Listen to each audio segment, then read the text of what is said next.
nivel mundial también, ¿sí? Entonces, el otro va a ser Balantidium colli, que es otro protozoario que encontramos más que todo en la parte de la sierra. Pero también se ve casitos acá, arequipas que llegan, ¿sí?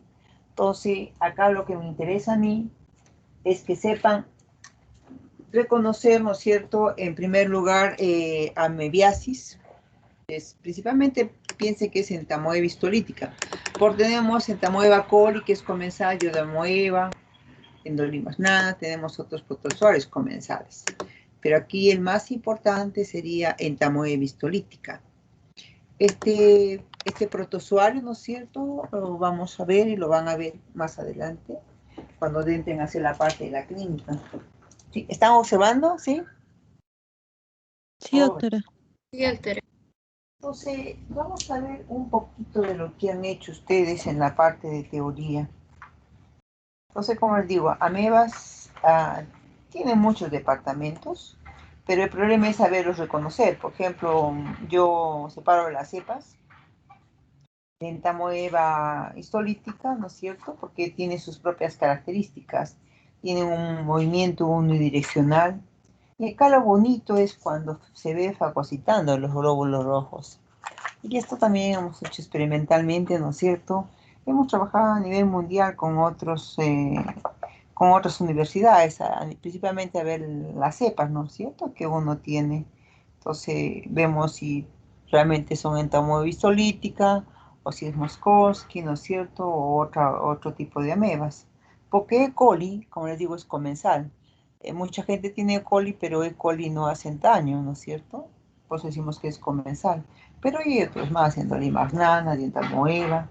Y pues la última que hay es Blastocystis hominis, que es otro protozoo, ¿no es cierto?, que ha comenzado a invadir. Y hay gente que también tiene, en unos casos se ve ciertas molestias gástricas, en otros no. Mucho depende de varias condiciones. Por ejemplo, principalmente a veces vemos hasta grupo sanguíneo que influye mucho, ¿sí? Entonces, por ejemplo, acá están viendo un trofozoito de entamoeba histolítica. Mide aproximadamente, está entre 12 a 60 micras de diámetro. Los órganos de mayor tamaño se encuentran en los tejidos, los de menor tamaño, ¿no es cierto? Hablamos de portadores también asintomáticos. Entonces hay gente que no tiene los síntomas, pero sí tiene el elemento infectante que van a ser los quistes. Y hablaríamos de portadores sanos, ¿sí? Pero piensen que quiste es el elemento infectante. Entonces, por ejemplo, que tengan una doméstica en casa y que esté eliminando los quistes, va al sanitario, no se lava bien las manos, ¿no es cierto?, entonces nos estaría repartiendo esos quistes para que uno se pueda infectar. O igualito hay gente que expende, ¿no es cierto?, vende el pan, muchos productos que ya no los lavamos.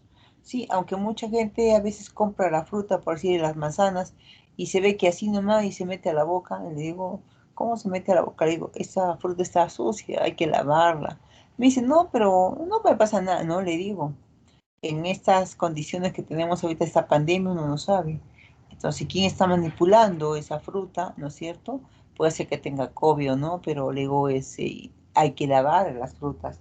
No se puede meter así nomás a la boca. Me miró medio extrañamente, me dijo, sí. Sí, le digo, uno tiene que lavar la fruta, le digo.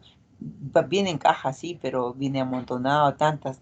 Lo ponen en el suelo y ese suelo está sucio, está en la chacra y uno no sabe, le digo, con lo que puede tener. Le digo, si he hecho experimentalmente se lava la fruta, si he encontrado desde quistes de histolítica hasta otros protozoarios, le digo, que son también que hacen daño al hombre. Me mira y cierra los ojos. No, le digo, uno tiene que acostumbrarse a lavar. No, es que no es para probar, no, le digo. Eso no se debe hacer. Bueno. Entonces vemos que en las preparaciones de cultivo, ¿no es cierto?, ahí se ve nítidamente su movimiento, la formación de los pseudópodos unidireccionales. Entonces acá, ustedes cuando a él lo vean moviéndose, ¿no es cierto?, tiene un movimiento unidireccional, hacia un solo sentido se mueve. No se voy a conseguir, tengo un video que nosotros hicimos de entamoeba histolítica, pero lamentablemente todo se me quedó en la universidad. No he podido sacar mucho en mi materia, pero quizás más adelante, ¿no es cierto?, como decían sus compañeros, que ustedes puedan ver otras láminas que, como me decía, doctora, no esta cosa, es que no la tenemos, no tomamos la foto de esa, ¿no? Pero tenemos en la universidad, podemos enseñar un día que ustedes quieran, y podemos enseñar muchas cosas de lo que posiblemente no estemos viendo. Entonces acá lo importante es que tiene un movimiento unidireccional. Entonces cuando la gente, ¿no es cierto?, que está depositando con hay sangre, hay moco, hay pujo y tenesmo, ¿qué significa? Que quiere hacer cada ratito, ¿sí? Entonces en ese caso lo que tenemos que hacer es que si van a la facultad, decíamos hacer en un depósito, ¿no es cierto?, una chata. La chata tiene que estar limpia y seca, no con agua, porque piense que si van a defecar en, que la ha lavado ese instante, hay agua ahí y se revientan ellos, no llegan nada, simplemente llegarán los glóbulos rojos, mas no llega a los trofozoides. Entonces, ¿qué se le aconseja? Que la chata esté limpiecita y seca y que no se mezcle tampoco con agua. A veces el niño, ¿qué hace? Defeca y orina y se pasa hacia la parte de las heces y no llega a nada. Por ejemplo, un casito nomás para que vean. Sus papás trabajan en ciencia de la salud y tiene una nana o una doméstica, ¿no es cierto?, que es la que lo ve al niño en la tarde, pero el niño lo llevan le dicen al colegio, llevan a la guardería. Y en la guardería posiblemente se haya podido empezar ahí, no sabemos dónde. Entonces, de ahí lo recogen, lo llevan a la casa. Y la chica lo cuida en la tarde. Entonces, ¿qué pasa? Que ve que en el pañalcito la abuelita es la que viene a visitarlos y ve que en el pañal el niño llora y llora y en el pañal hay rastritos de sangre. Hay moco ahí, ¿sí? Entonces la abuelita se preocupa y le dice, el niño está botando con sangrecita a la muestra. Otra vez vuelve a hacer. Ahí la mamá abre pañal y ve pues que hay, ¿no?, un poco de mucosidad, no tan compacta, y que hay pues sangre, rastros de sangre, ¿sí? Entonces agarra la muestra, lleva a un laboratorio particular y le dicen que no tiene nada, pero hay glóbulos rojos, indica que tiene glóbulos rojos, que hay unas cuantas bacterias, pero no he encontrado nada, nada más. Entonces, eh, para eso sirven los celulares, ¿no es cierto? Entonces su amigo le dice, no, le dijo, lleva a la facultad de medicina a la muestra, ¿sí? Entonces lo llevan en el carro, lo llevan al pequeño al día siguiente y sube, pues, ¿no?, llevando la muestra. Entonces me estaba explicando qué es lo que tenía, ¿no? Porque ya había defecado en la casa y suena el celular. ¿Y qué había hecho? Otra vez había vuelto a hacer. Entonces me dice, ha vuelto a hacer. No le digo, no le quite pañal. Así tal y cual, súbalo. Lo suben y le digo, mire, uno jala, no se dice que son pañales desechables. Se jala y digo, mire, el niño defeca y a veces suele orinar. Entonces de acá se debe tomar la muestra. Un poquito, ¿no es cierto? Y a la lámina con suero tibio, recién salidito de la estufa sale el suero. Una gotita y se pone cubre al microscopio. Y la ameba, pues toda bella, ella comienza a fagocitar los glóbulos rojos, lleno de glóbulos rojos el trofozoito. Le digo, venga doctor, siéntese y mire. Ay, me dijo, se está moviendo, me dijo. Uy, lleno de glóbulos. Le digo, eso es lo que pasa. Ese es el problema. O sea, acá ustedes ven glóbulos rojos, que ella ya fagocitó, ¿no es cierto? Entonces, este es con hematocina férrica, es un tipo de coloración. O puede ser con tricrómica de Gomorrhe, ¿sí? Entonces, ¿qué vemos acá? La cromatina uniforme. Puede ser puntos, rayas, rayas, ¿no es cierto? Pero siempre es uniforme. Y el cariosoma es central, ¿sí? Entonces, esta es la parte del pseudópodo, miren, está más elevadita y más clarita. Este es el coloreado con hematocina férrica, pero también puede ser con tricrómica de Gomorrhe, puede ser en color verde que tiene fases gris, las gris. Entonces, ¿qué buscamos? Esta cromatina que sea uniforme, ¿sí? Entonces, cuando miro, mi hijo, le digo, son los trofozoitos, le digo que ha fagocitado. Entonces, se ve el citoplasma que puede observarse con dos áreas definidas. El ectoplasma, que es periférico, hialino, y el endoplasma granular, que puede contener bacterias u otros eritrocitos fagocitados en varios estadios de digestión. Entonces, acá hablamos principalmente de entamoeba histolítica. Hay otra ameba que es dispar, que es la no patógena, ¿no es cierto? Se dice que no hace daño. Y pues tenemos otros también amebas, ¿no? Pero casi siempre lo que nos interesa a nosotros es ver entamoeba histolítica, que es la que tenemos el problema. Sí, dígame. ¿Cómo, señorita? No la escucho. Jóvenes, ¿me escuchan? Sí, doctora, te escucho. Sí, doctora. Oh, ya. Entonces podemos también encontrar periclistes en la muestra, ¿sí? Entonces en ese caso el trofócito puede ser convertido al estadio de prequiste el cual presenta un núcleo, digamos, un periclistes un poquito más pequeño, diríamos, ¿no es cierto?, en relación a E. coli, porque E. coli es comensal, no es patógeno, ¿sí? Pero piensen que E. coli, pues, mira, hay bacterias y, pues, los pseudópodos saca por todo lado, ¿sí? Entonces, si diferenciamos histolítica, ustedes van a ver que es unidireccional, hacia un solo sentido, se mueve y se ve ahí fagocitando los glóbulos rojos. En relación al quiste, vamos a ver que mide aproximadamente 12 micras de diámetro. Hablamos de un rango entre 8 a 20 micras. Tiene una forma redondeada y presenta una membrana quística. Y ahí podemos ver los núcleos. Digamos que un quiste tiene simplemente hasta 4 núcleos, pero puede tener 2, puede tener 1, puede tener 3. Y también vemos una barrita cromatoidal que se puede observar en un costadito, ¿sí? Entonces, generalmente cuando el quiste madura, el glucógeno y las barras cromátidas desaparecen. Es la forma de resistencia que dice, ¿no es cierto?, en este caso del parásito. Y hablamos de un quiste totalmente pues, maduro. Puede permanecer vivo fuera del hospedero por semanas o meses. Eso también se ha comprobado. Por ejemplo, San Marcos, igual que nosotros hacemos trabajo de experimentación con los estudiantes y vemos la resistencia que tiene este quiste, ¿no es cierto? Y luego lo damos a infectar a algún animal para ver el desarrollo. O también podemos ponerlo en medio de cultivo y que es muy rico, ¿no es cierto?, en nutrientes, donde se va a desenquistar, entonces pasa por una gradilla que hacemos un estómago artificial y lo pasamos hasta medio de cultivo.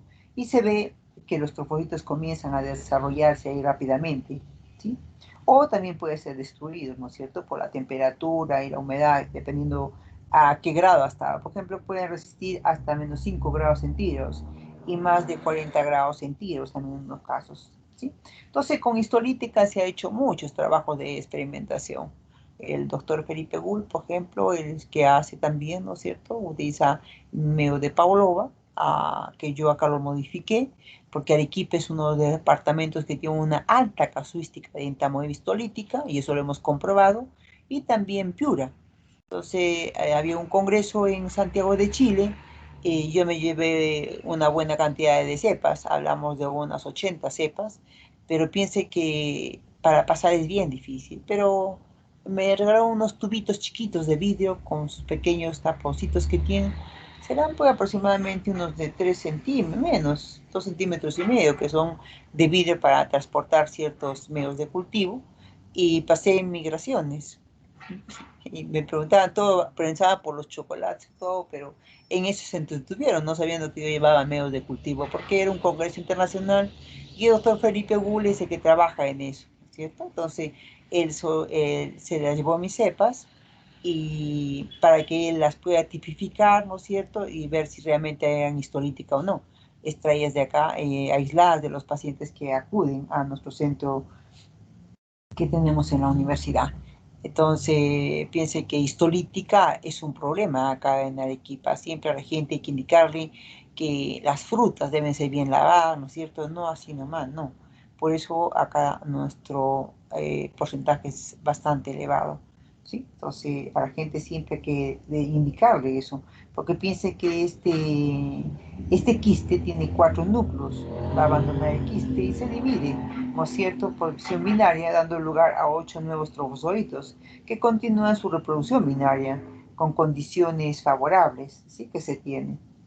Pues trofocitos son las formas móviles que se adhieren e invaden las células epiteliales intestinales que recubren el tracto gastrointestinal. Entonces la gente que dice hay un síndrome disentérico, hay moco, hay sangre, hay pujo, tenesmo, que quiere hacer cada ratito el niño o la persona adulta, ¿sí? El estado desfavorable, los trofocitos comienzan a redondearse, formándose a unos prequistes y otros oquistes, que luego se eliminan con las heces, ¿sí? Entonces, podemos tener en la muestra de heces disentérica los trofozoitos, o pueden, digamos, por los cambios de temperatura, humedad, se transforman en unos quistes, ¿sí?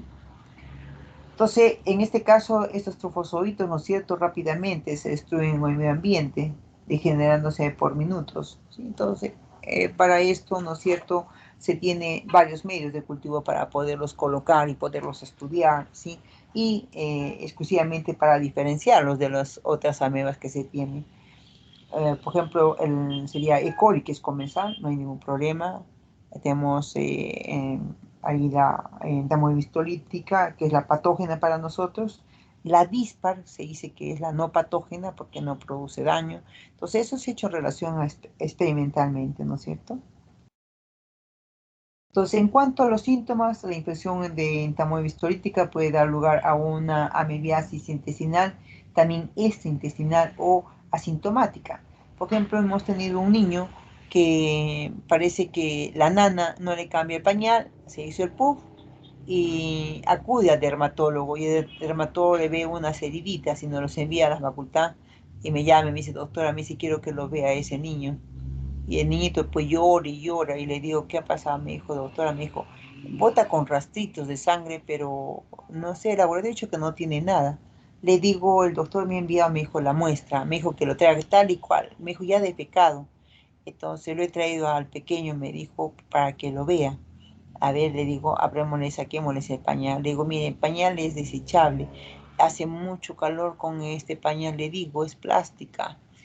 Tienen que poner un pañalito de tela, mire, todo su potito escaldado estaba. Y le digo, mire, tiene heriditas, acá tenía sus úlceras. Le digo, este es por la meba. Ya al toque, ya uno cuando tiene conocimiento de eso, ¿no es cierto? Entonces le digo, mire, lo que vamos a hacer, me dijo, otra vez me dice, doctor, ¿y te quiere hacer? Digo, te quiero, el solito le tapé para que solito haga, ¿no es cierto? Otra vez. Y le digo, mire, yo necesito esto al toque. Le cambié porque ya le cambiamos de pañal y donde hizo ya está sequito. Al toque lo llevé, saqué un poquitito del pañal a suelo fisiológico a microscopio y las amebas moviéndose. Le digo, venga, le digo. Me dijo, doctor, ¿qué es eso que se está moviendo? Ellos son amebas. Lo que tiene son úlceras, le digo, miren la piel. ¿Sí? Entonces piense que no se dan cuenta cuando defecó el niño y las úlceras comienzan a hacer sus pequeñas lesiones ahí. ¿Sí?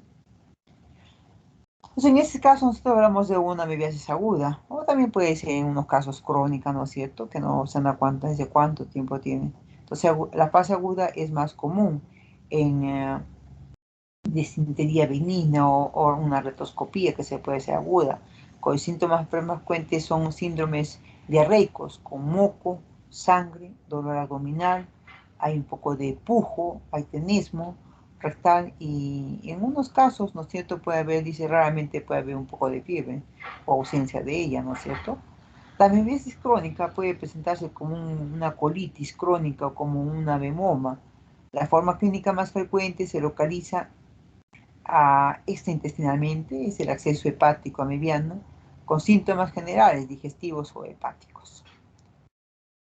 Dice que estos trofozoitos que se encuentran en el intestino grueso pueden quedarse en la luz intestinal, reproducirse y no ocasionar lesiones de la mucosa intestinal en los casos también.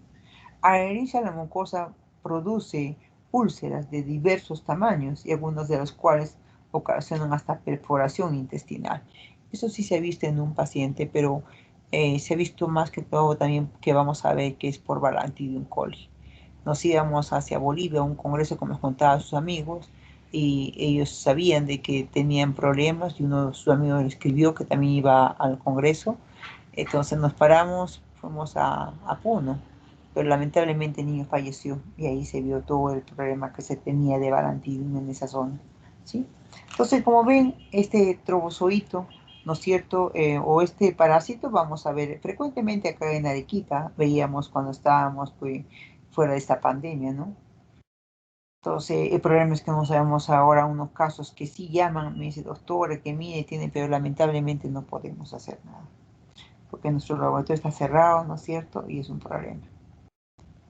Entonces, en cuanto a epidemiología, la mebiasis es una infección de difusión mundial. La OMS estima que en Tamaulipas ahorita ecuaciona aproximadamente unos 50 millones de casos de amebiasis, de los cuales unos 100.000 fallecen anualmente. La mayoría de estas infecciones se adquieren por los países de vías de desarrollo, principalmente Centroamérica, América del Sur, África o en la India y nuestro país también, que es uno de ellos, ¿no es cierto? Nuestra casuística es bastante alta. Piense que hay laboratorios que no suelen reconocerlos. Entonces los llevan al laboratorio y para nosotros es sencillo. Tenemos una cámara de FUN. La cámara de FUN es una caja que está preparada para eso, tiene un microscopio adentro y tiene focos que le da la temperatura adecuada para que el trofocito se pueda mover. Entonces, cuando uno sospecha en tamoebistolítica, le recomendamos que el depósito que se le va a dar, que es estéril, limpio, ¿no es cierto?, lo envuelve en papel higiénico y se lo ponga, si es posible, al bolsillo del pantalón para que vaya calientito, o en la mano que lo lleve, que llegue tal y cual calientito para que los trofocitos se sigan moviendo. Eso llega de frente a estufa y comenzamos a hacer las técnicas directas que son con suelo fisiológico. Dentro de la cámara de FUN y ahí se ve el movimiento, pues no unidireccional, como la ameba fagocita, los glóbulos rojos, es como un costadito que está lleno de glóbulos rojos que va arrastrándolo. Eso nos indica que lo que realmente es entamoeba histolítica. Porque entamoeba dispar, que es la ameba no patógena, no se ve que fagocita glóbulos rojos en unos casos, ¿sí? La mayoría de la prevalencia se ha encontrado también en los departamentos, como decimos, de Arequipa. Se presenta una alta casuística y también Piura, que tiene también igual, es elevada. En cuanto al diagnóstico, hacemos mediante examen directo, ¿no es cierto? O en muchos casos podemos hasta cultivar las muestras de heces en un medio especial muy rico para que ellas se puedan multiplicar.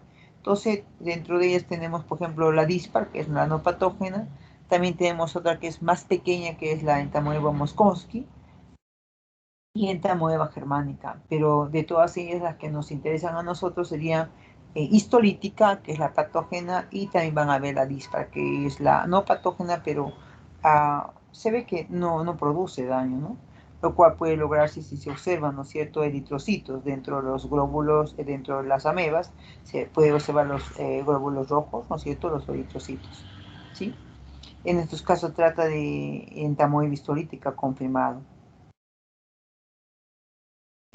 Casi siempre se va a ver en las cuestiones de eritrocitos con las que son disintéricas, que en la forma crónica de la amebiasis. Entonces piensa que también ahora hay kits como que son comerciales, por ejemplo uno de ellos es la prueba de ELISA, ¿sí? Que se detecta antígenos del complejo, ya sea histolítica versus dispar. O en unos casos también, por ejemplo, la que ya de Estados Unidos dice solamente histolítica, ¿sí? Dependiendo de la casa que van a comprar. Por ejemplo, está trabajando con lo que dice solamente entamoeba histolítica, pero hay otra que viene cuando dice dispar versus histolítica, ¿sí? Pero yo prefiero comprar la que es histolítica. Entonces, estas pruebas se basan en la detección de varios tipos de antígenos, de los cuales la lectina, de adherencia, hablamos de GAL-NA, ha revelado mejor resultado. La sensibilidad y la especificidad de las pruebas varían entre el 80 a 99%, que es buena, y de 86 a 98%, efectivamente, ¿sí? Entonces uno comprueba, ¿no es cierto?, que realmente estos kits que se trae de afuera son buenos, ¿sí? Y pues uno trabaja también con los métodos de biología molecular que ha reportado la amplificación exitosa de la reacción de la cadena de la polimerasa. Por ejemplo, San Marcos presentó un proyecto y hicieron con PCR, ¿sí?, de diagnóstico de las amebas, ¿sí?, para ver la efectividad de ellas. Pues a la vez también han trabajado ELISA versus PCR, ¿sí? Y ha demostrado en más o menos ser en un 94%, ¿sí? Pero es exclusivamente, ¿no es cierto?, ellos han trabajado con ciertas cepas. Por ejemplo, yo les di unas cepas de entamoeba histolítica para que trabajen con esa que era confirmada, ¿no es cierto?, era una fase aguda, ¿sí? El otro parásito que también a veces muchos se confunden es de Blastocystis hominis, que es otro parásito, es otro trofozoito también a tipo ameboide, que frecuentemente encontramos en los tractos gastrointestinales humanos, inicialmente descubierta en 1911. El microorganismo consideraba por muchos años una levadura inocua y en 1970 los estudios llevaron a clasificar a que era Blastocystis hominis como un protozoo, el que está frecuentemente se detecta en las muestras de heces, pero hay bastante controversia acerca de si es un comensal o un verdadero patógeno. Pero en muchos casos se ve que este parásito también tiene sus complicaciones, ¿no es cierto? Y pues llevan la muestra de heces y hablamos también ahí que hay diarrea. Y como les digo, ellos no tienen otras características que tienen que diferenciarlas de lo que es entamoeba histolítica, ¿sí? Entonces, pero en este caso solamente vamos a ver dos. Vamos a ver entamoeba histolítica, que estamos viendo, ¿no es cierto? Entonces, acá lo que estamos viendo, antes de pasar a la otra, ¿qué estamos viendo acá? Este es, como decía, es un trofozoito de entamoeba histolítica. Cromatina uniforme, cariosoma central. ¿Sí? Entonces pueden ver, esto son cerca de 12 formas diferentes. Puntos, rayas, rayas, rayas, ¿no es cierto? Puntos, puntitos, puntitos. Tiene varias formas este tipo de cromatina, ¿sí? Pero siempre el cariosoma está central. Y lo que hace ella es fagocitar los glóbulos rojos. Acá tenemos el cortizoide de intestino grueso con la úlcera en botón de camisa.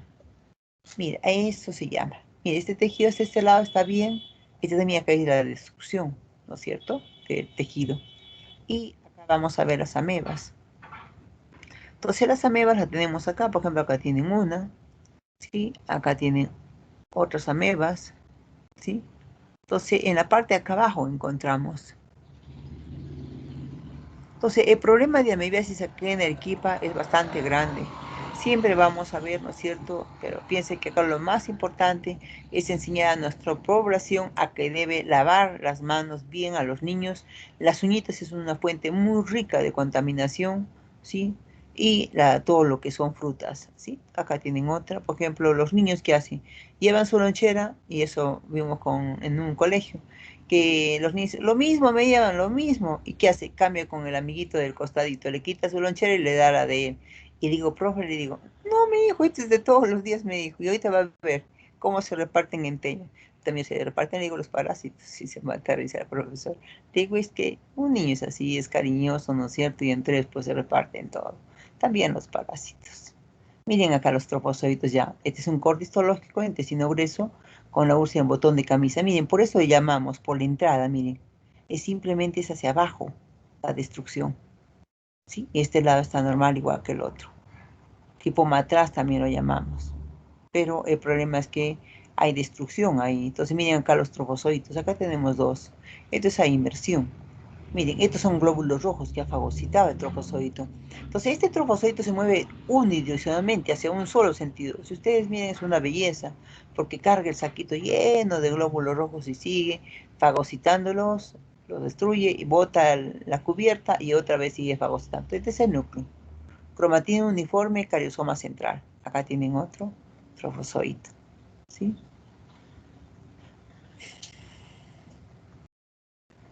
Pero también puede estar a nivel de hígado, ¿sí? Entonces acá tiene un cortizoide parénquima hepático con acceso hepático a mediano, ¿sí? Entonces acá hay miren destrucción, ¿no es cierto? Y encontramos por aquí también las amebas, ¿sí? Vamos una, ¿sí? Y acá vemos a mayor aumento. Acá está el trofozoito, ¿sí? Y este es el núcleo. Entonces miren, hay destrucción ahí, ¿sí? Y acá vamos a ver los quistes. Entonces no se olviden, el elemento infectante es un quiste tetranucleado. Tiene que tener 4 núcleos. Esto es a nivel de Lugol, ¿sí? Pero aquí mire que me gustaba más era este de acá abajo, que no pudo entrar. Miren, estos son los núcleos. Entonces miren acá tenemos la cubierta, ¿no es cierto? En este caso es un poco gruesa, igual acá. Y acá se ven los núcleos, 1, 2, 3, y supuestamente acá está el otro, son 4. Es un quiste tetranucleado. Puede tener, ser inmaduro 1, puede tener 2, puede tener 3, hasta el último es un quiste tetranucleado que va a ser elemento infectante. Entonces, ¿cómo nos infectamos? Con los quistes, ¿sí? Estos quistes pueden estar en cualquier parte, ¿no es cierto? Como les digo, en las frutas, en las verduras. Por eso lo ideal es siempre, no se olviden, hay siempre recalcar a la mamá, hay que lavarle las manitos a los niños. Miren que las uñas son un fuente de infección muy grande, siempre las uñitas están negritas ahí, ¿no es cierto? Porque cuando los niños juegan, ¿sí? Y el problema es cuando nosotros ingerimos ensaladas, verduras, ¿no es cierto?, crudas, que no estén bien lavadas. Mucha gente dice, así nomás, no. Siempre hay que exigir que esa fruta, esa verdura esté bien lavada, ¿sí? Piense que a veces en la misma agua siguen colocando, no, hay que, así como lavamos la ropa, algo así, pasamos a otro depósito y así vamos cambiando, ¿no es cierto? Y supuestamente ya la última agua tiene que estar limpia. Mucha gente también lo que hace es tener siempre, ¿no es cierto?, una jarrita de agua hervida en la casa para los niños. Aunque ahora ya hay equipos especiales, han visto que se tiene en la casa, donde ya el agua sale purificada, ya limpia. Esa sí es recomendable tomarla. Pero después tomar agua de los caños, no crean, tiene bastantes microorganismos. Y ustedes supongo que ya lo han comprobado haciendo microbiología. ¿Han llevado microbiología ya? No. Jóvenes. Sí, ¿Me doctora. escuchan? ¿Ya lleva micro? Sí, doctora. ¿O están llevando? No, el quinto semestre. Ah, Ya no me pues llevaba. digamos, en micro, digamos, igual hacían. Les lavaron los alimentos, ¿no es cierto? Y comenzaron a cultivar en diferentes agares para ver qué microorganismos estaban encontrando en esa fruta. Sí, y también otro grupo hizo en las verduras, idéntico. Olvídense, así mirando ni siquiera de ganas de comer ya. Entonces, siempre, ¿no es cierto?, en la casa es bueno. A veces, si cometemos, digo, errores es por ignorancia, ¿no es cierto? No. Piense que uno no sabe qué abono echan a veces en la chacra, a veces el estiércol, ¿no es cierto?, debería ser de los animales, pero lamentablemente a veces se echan el estiércol, no, digamos, de exposiciones de los humanos. Y ese es un gran error, ¿sí? Entonces, pero como decía un doctor, si han visto, han pasado por televisión lo que ha habido una reunión a nivel internacional, ¿no es cierto?, sobre los alimentos, cómo se debe enseñar a lavar, ¿no es cierto?, las frutas, las verduras, principalmente a la gente, ¿no es cierto?, de bajos recursos económicos, como decía, porque ellos son los más propensos a estar infectados, aunque comenzaban ahí a discutir ya sobre el sistema inmune de cada paciente y tantas cosas, pero acá lo ideal es aprender que toda verdura o toda fruta tiene que ser bien lavada, no en la misma agua, sino cambiar las aguas, sí, que se van quedando ahí, ¿sí? O como decía un doctor, a chorro fuerte, así vamos lavando, ¿no? Pero como uno decía, esa agua que se está dejando se puede utilizar para las plantas, ¿sí? Entonces, piense que ya comienzan ya a aparecer ciertas cosas, ¿no es cierto? Principalmente para la población que se les tiene que enseñar. Yo esto más que todo les digo porque ustedes tienen que ver con los pacientes también, ¿sí? Porque me dice, doctor, y esa agua puede ir al jardín tranquilamente, ¿no? Entonces ya ahí vamos consumiendo menos agua. El otro que vamos a ver es Balantidium coli.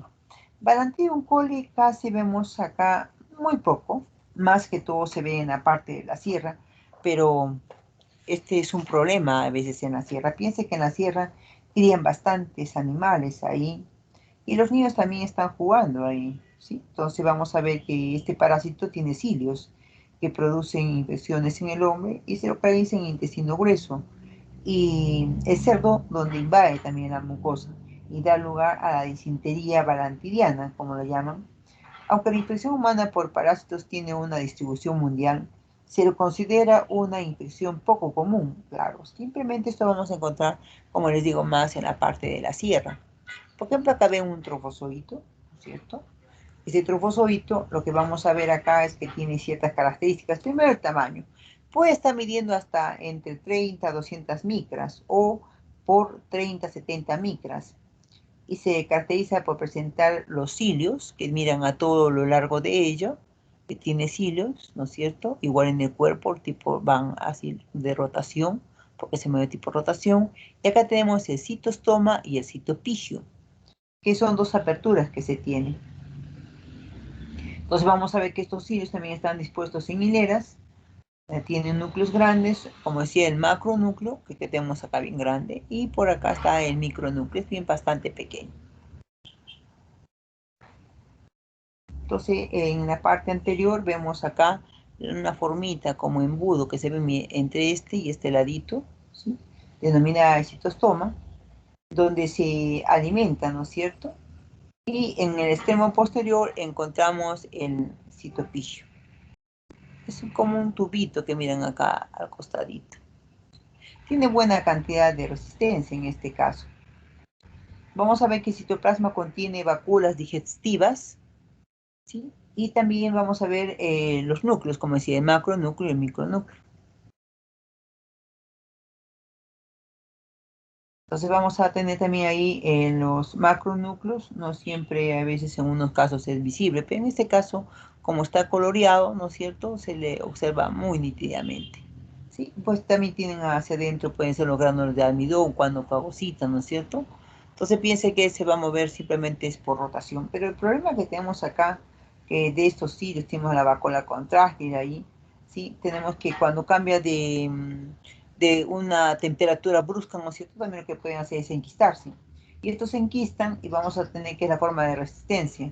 Y están midiendo entre 40 a 60 micras, los trofozoitos.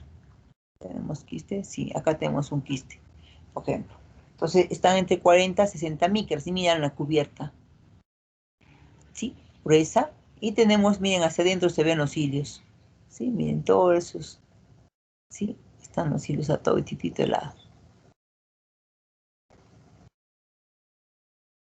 Pues también observamos en unos casos, este de acá va a ser el macronúcleo y este de acá sería el micronúcleo, ¿sí? Chiquito. Pero este de acá, todo este paquete de acá es el macronúcleo y este de acá sería el micronúcleo.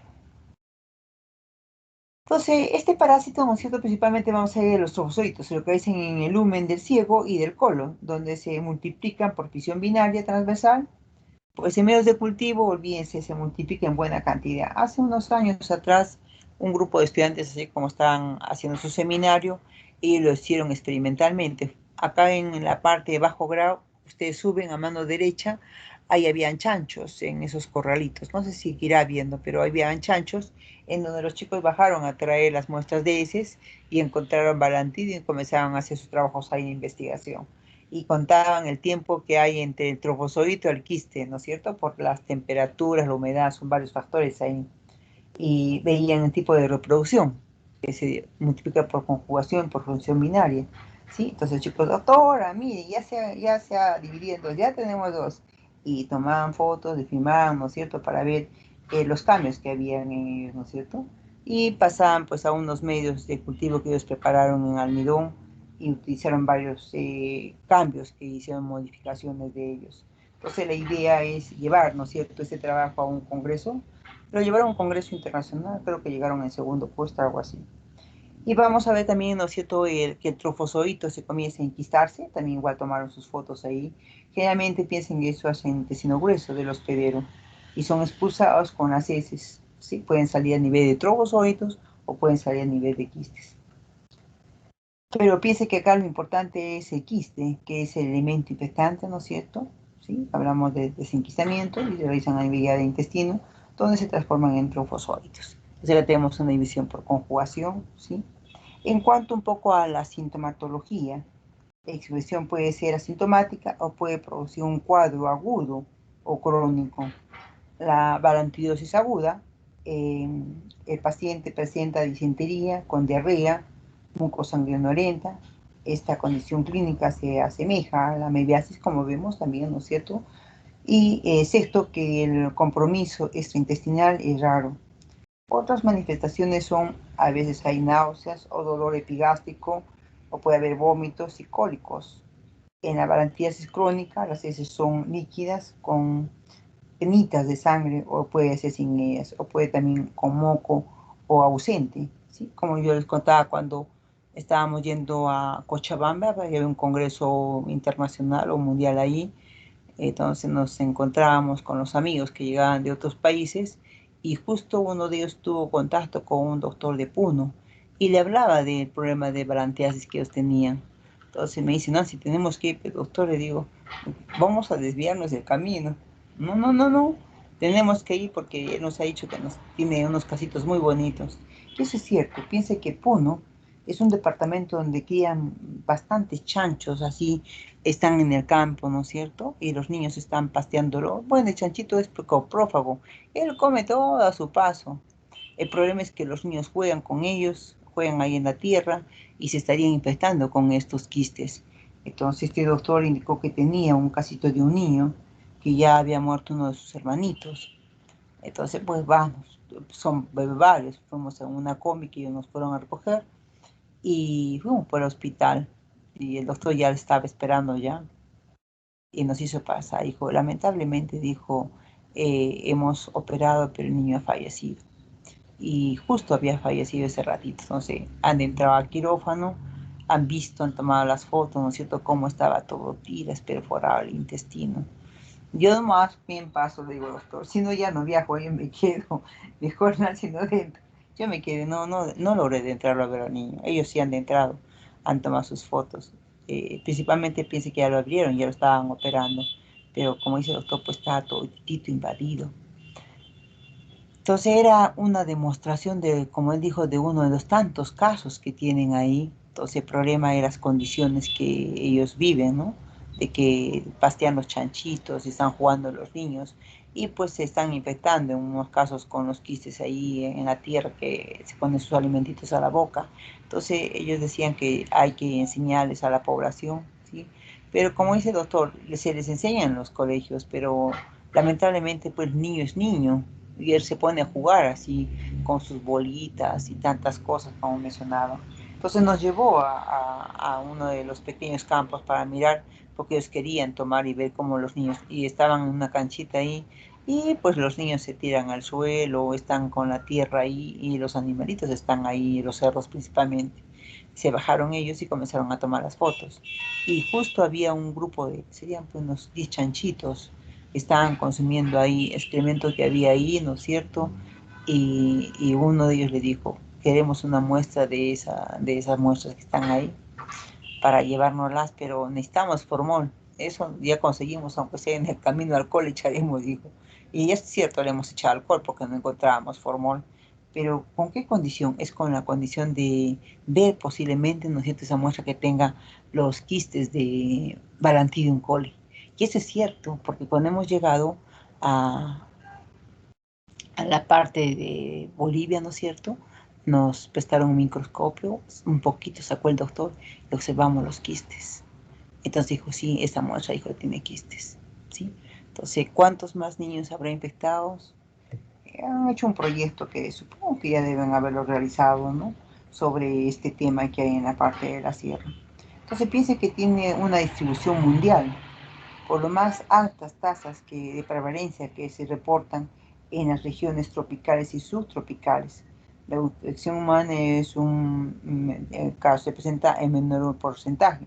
Se habla hasta de, puede llegar hasta 1%, aunque se han reportado incidencias de hasta 20% en ciertos países. Se adquiere a través del contacto estrecho con los cerdos en lugares donde la sanidad ambiental y la higiene personal son deficientes, condiciones que permiten la contaminación fecal de alimentos y el agua con las formas infectantes, que en este caso son los quistes, ¿no es cierto?, que se tiene a través de la identificación de los trofoditos o quistes en las heces, siendo el método, por ejemplo, acá utilizamos mucho el método de Berman, es simplemente en copa, ¿no es cierto?, donde podemos observar ahí los quistes o trofoditos moviéndose, colocamos la estufa y podemos ver el movimiento en unos casos, ¿no? Por ejemplo, en ese trabajo que les contaba acá abajo, han trabajado hasta 2 meses, a cerca de 3 meses todavía se ha trabajado y han visto las formas de trofosoditos y quistes, se miraban cuando se desenquistaban, tenían que separar los chicos ahí sus muestras. Hasta, como decía doctora, ya se secó la muestra. Digo, entonces deben haberse muerto. Dice, no, doctora, me dije, sí, todavía viables. Claro, le digo, basta que tengan pequeña cantidad de humedad, este parásito se va a mantener, les digo, viables. Entonces hay que tener, le digo, tener mucho respeto, pero siempre, nunca se olviden, a la población hay que explicar, ¿no es cierto?, y enseñarles. Porque a veces, como dicen, si cometen errores, es por ignorancia que se tiene, ¿sí? Entonces piense que este parásito principalmente lo vamos a encontrar en la parte de la sierra, pero el que vemos acá principalmente es en Tamoé Vistolítica.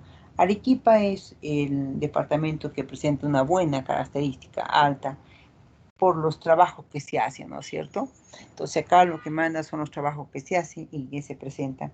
Aunque San Marcos últimamente también ha comenzado a hacer estudios en sus poblaciones alejadas de los pueblos jóvenes, que también han encontrado unas prevalencias de 20, 30 hasta 40%, pero acá en Arequipa siempre encontramos que nuestra prevalencia es bastante elevada, ¿sí? Entonces, no nos olvidemos nunca que todo es por las frutas, las verduras, el agua, ¿sí? Que esté contaminada ya con los quistes. Principalmente hablemos de, para nosotros, de entamoeba histolítica.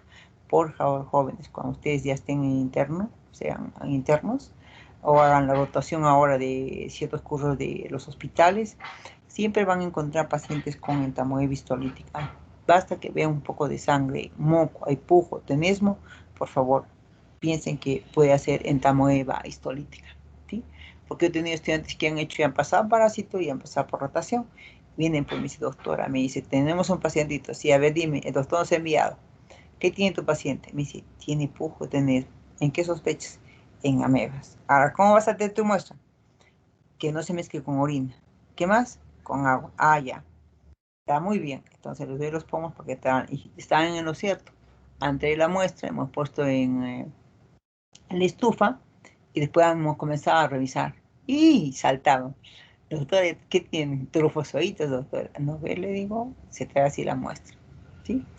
Pues yo digo esto porque ustedes van a hacer rotación en diferentes cursos. Ahora pasan a otro año, ¿no es cierto? Y ya comienzan a ver toda la parte de la clínica y tienen que relacionar con los cursos que están haciendo. Y principalmente que van a ver más es este parásito entamoeba histolítica, ¿sí?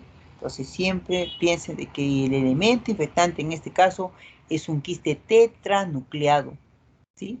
Que con ese se van a infectar a nivel de las verduras, ¿no es cierto?, crudas, o a nivel de los vectores mecánicos, pueden ser las moscas, cucarachas que también tenemos, y estarían dejando ahí en este caso los quistes. Por ejemplo, se han hecho un trabajo igual de investigación, han puesto verduras, han puesto frutas, ¿no es cierto?, y han capturado, no sé cómo han capturado las moscas, y han puesto en una cámara de vidrio y se ha visto cómo la mosquita va, ¿no es cierto? Se para en el agua, ¿sí? Deja sus quistes, bueno, igual los alimentos, y esto han dado animales, han dado a consumir y han encontrado que estaban eliminando los trofosolitos. Esto significa que se han infectado, ¿no es cierto?, con las moscas que habían colocado, ¿sí? Entonces, hasta aquí hacemos hoy día, ¿sí? Ahora sí, ¿qué pasó? ¿Enviaron el trabajo, jóvenes? Jóvenes, ¿me Doctora, escuchan? ¿Sí? ¿Lo enviaron? se la envié a su Blackboard. Ya, entonces yo voy a verlo. Mientras ustedes van llenando la guía, yo voy viendo para enviarle al doctor Vázquez, ¿ya? Le Ya, enviamos los resúmenes y ya tiene listo en el primer intento. ya. Entonces, ahora pónganse a llenar. A ver, voy a ver en la otra máquina, a ver si llegó, porque el doctor